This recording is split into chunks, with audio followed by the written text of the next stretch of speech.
پریشان ہے, مایوس ہے, اکیلا ہو گیا ہے. تو انہوں نے کہا بھی وار لا ہی دو. تو یہ ساری چیزوں میں مزید تفصیلات بعد میں آئیں گی, لیکن اس وقت تک جو باتیں آئی ہیں اس میں پہلا فارمولہ یہی ہے. یہ کسی نے ان کو پڑھایا ہے, سمجھایا کہ پاجی دیکھو نواز شریف نے بھی صبر کی تھا, پاسے ہو گیا تو پارٹی بھی بچ گئی تو وہ بھی بچ گیا, تو اسی بھی ہو جاؤ. ذوالفقار علی بھٹو نے نہیں کیا تھا تو اسے پھانسی پہ چڑھنا پڑ گیا. لہذا چیئرمین صاحب بیعت کریں پیر مخدوم شاہ محمود قریشی کی اور جان بخشی کروائیں. ہو سکتا ہے کہ اس میں فارمولہ طے ہو جائے, ہو سکتا نہیں ہو, زیادہ چانسز نہیں کے ہیں کیونکہ ضدی آدمی ہیں اور وہ اپنے انا کے آدمی ہیں, اور جس انداز میں انہوں نے سیاست کی ہے 27 سال کی جو جدوجہد جس کا دعویٰ کرتے ہیں, جن سیڑھیوں پہ جن بیساکھیوں پہ کی, وہ بیساکھیاں جب نکل گئی ہیں, وہ سیڑھیاں اتر گئی ہیں تو معاملات گڑبڑ ہیں, اب ویسے نہیں ہیں. تو حالات یہی ہیں. دوسری جانب ان کا ایک اور مقابلہ بھی ہے, کس سے؟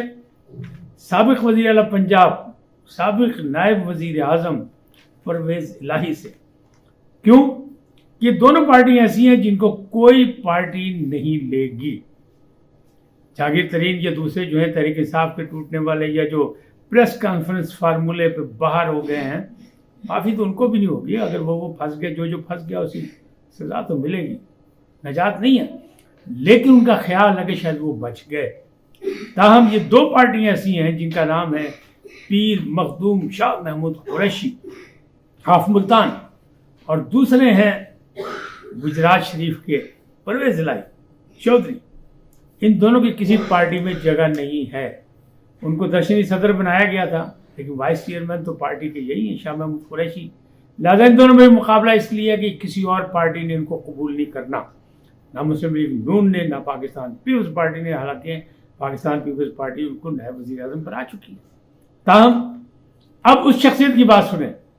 وہ شخصیت کون سی ہے جس نے یہ کہا کہ میں دوستیاں نبھانا جانتا ہوں, میں مفاہمت پسند ہوں, لیکن اب دشمنی بھی نبھاؤں گا. اس کو کس پہ غصہ ہے؟ اس کو دو پارٹیوں پہ غصہ ہے. پہلا غصہ اسے پرویز الہی پر ہے, اور وہ ہیں سابق وزیر اعظم کو چیئرمین پاکستان پیپلز پارٹی آصف علی زرداری. وہ کہتے نہیں, ساری سیاست کو ہماری ختم خراب کرنے کی کوشش کی پرویز الہی نے, اور پرویز الہی نے دھوکہ دیا, لہٰذا اب میں اس سے دشمنی نبھاؤں گا, بتاؤں گا کہ دشمنی کیا ہوتی ہے. دوسرا ان کا کس سے ہے؟ ناراضگی ہے. ہماری اتنی بڑی دشمنی لیکن ناراضگی ہے. ان کا کہنا ہے کہ ہم نے اور مسلم لیگ نون نے اور باقی اتحادی جماعتوں اور مولانا فضل الرحمان نے اپنی سیاست کو داؤ پہ لگا کر ریاست کو بچانے کی کوشش کی, برے وقت میں پاکستان کی خاطر قربانی دی, لیکن کہیں نہ کہیں اسٹیبلشمنٹ جو ہے وہ ابھی بھی کسی پہ ہاتھ رکھ رہی ہے. جو گروپنگ ہو رہی ہے کہ تحریک انصاف کو توڑ پھوڑ ہو رہی ہے, اور اس میں سے جو گروپ بن رہے ہیں ان کو کہیں نہ کہیں سے آشیرواد حاصل ہے. ان کا خیال تھا انہوں نے کہیں جو ذمہ داران ہیں ان کو پیغام پہنچایا تھا. انہوں نے کہا نہیں باجی نہیں, تسی جانو تہاڈا کام جانے, سانو ساڈا کام پتہ ہے, جو کچھ 9 مئی کو ہو گیا وہ ہو گیا, اب ہم کسی کو موقع نہیں دیں گے, نہ ہم کسی کو معاف کریں گے. لہٰذا تھوڑے سے ناراض ان سے بھی ہیں.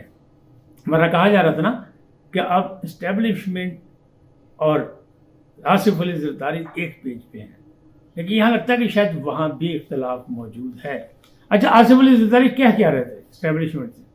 وہ کہتے ہیں میں جمہوری آدمی ہوں, میں مفاہمت پسند ہوں, میں جمہوری اقدار کو آگے بڑھانا چاہتا ہوں. پاکستان پیپلز پارٹی کی سیاسی جدوجہد ہے, پاکستان پیپلز پارٹی سیاست کے میدان میں سیاسی انداز میں آگے بڑھنا چاہتی ہے, اسے کسی بیساکھیوں کی ضرورت نہیں ہے, وہ عوام کی طاقت اور ووٹر کی طاقت سے آگے آنا چاہتی ہے. اسی طرح پاکستان مسلم لیگ کا اپنا ووٹ بینک ہے. نواز شریف 3 دفعہ وزیر اعظم بنے ہیں, لیکن ہم نے -1 کا فارمولہ کبھی برداشت نہیں کیا, نہ ہم چاہتے ہیں. حالانکہ ماضی میں پاکستان پیپلز پارٹی کے ساتھ ہوا کہ مائنس کیا گیا پرویز مشرف کے دور میں, اور لوگوں نے جا کے پرویز مشرف سے ہاتھ ملایا, لیکن ہم نے نہیں مانا. مخدوم امین فہیم کو ہم نے دوسری پارٹی کا نام دے کے جب بین کر دی گئی پاکستان پیپلز پارٹی, پٹیاپ کا بنا کے اس کو چیئرمین بنا دیا, اس کو صدر بنا دیا اس کا. اور پرویز مشرف نے ان سے اچھے تعلقات رکھتے ہوئے انہیں وزیر اعظم بنانے کی پیشکش بھی کی, لیکن چونکہ ان کی سیاسی تربیت تھی, مخدوم امین فہیم نے انکار کر دیا.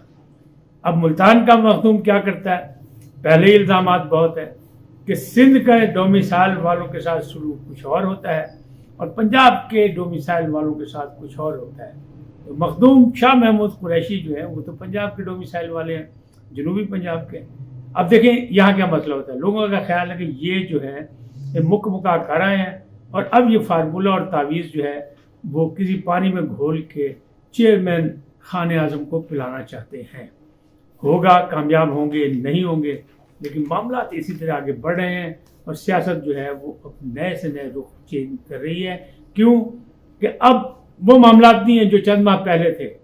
9 مئی کے بعد ہواؤں کا رخ بدل چکا ہے اور اب رزلٹ اس کے آنے بھی شروع ہو گئے ہیں. یہ معاملات جو ہیں اس میں سیدھی سی بات یہ ہوگی کہ خان اعظم کا جو پلان 1 تھا وہ ناکام ہو گیا اور پلان 2 جو ہے وہ بھی ناکام ہونے کو ہے. آصف علی زرداری یہ کہتے تھے کہ کسی سیاسی پارٹی پر بین نہیں لگنا چاہیے، کسی شخص کو نااہل نہیں کرنا چاہیے. ہاں جو جس کے خلاف مقدمات ہیں وہ اس کا سامنا کرے اور عدالتوں سے اس کو سزا ہو نہ ہو اس سے ہمارا کوئی تعلق نہیں، لیکن سیاسی عمل میں رکاوٹ نہیں بننا چاہیے، کسی کے ساتھ زیادتی نہیں ہونی چاہیے. یعنی خان اعظم کو دیوار کے ساتھ نہ لگایا جائے، قاسم کے ابو کے ساتھ تھوڑی سی نرمی برتی جائے. غلطی ہو گئی، غلطی معاف نہ کرے، سزا دے، لیکن سیاست سے آؤٹ نہ کرے، اس کی پارٹی کو ختم نہ کرے. لیکن معاملات نہیں ہوئے. اب دیکھیں آصف علی زرداری کہاں تک کامیاب ہوتے ہیں، کہاں تک نہیں کامیاب ہوتے ہیں. اور یہ جو ہیں پرویز جو مخدوم صاحب جو فارمولہ لے کے گئے ہیں چیئرمین کے پاس، خان اعظم کے پاس، اس پر کہاں تک بات بنتی ہے. کیا ان کو تحریک انصاف کا جھنڈا دے دیا جاتا ہے یا صرف ان کا دعویٰ ہی رہتا ہے کہ انصاف کا جھنڈا میرے پاس ہے. یہ تو آنے والا چند دن میں بتا دے گا، وقت جو ہے وہ بتا دے گا. وقت بڑا ظالم ہوتا ہے. آج اتنا ہی، پھر ملیں گے نئے موضوع کے ساتھ، نئے آگاہی کے ساتھ. جاتے جاتے آپ سے درخواست INN کو سبسکرائب کریں، لائک کریں، گھنٹی کا بٹن دبانا نہ بھولیں اور اپنی قیمتی رائے کا اظہار اپنی شخصیت کے مطابق کریں. سدا سلامت رہیں. اللہ نگہبان.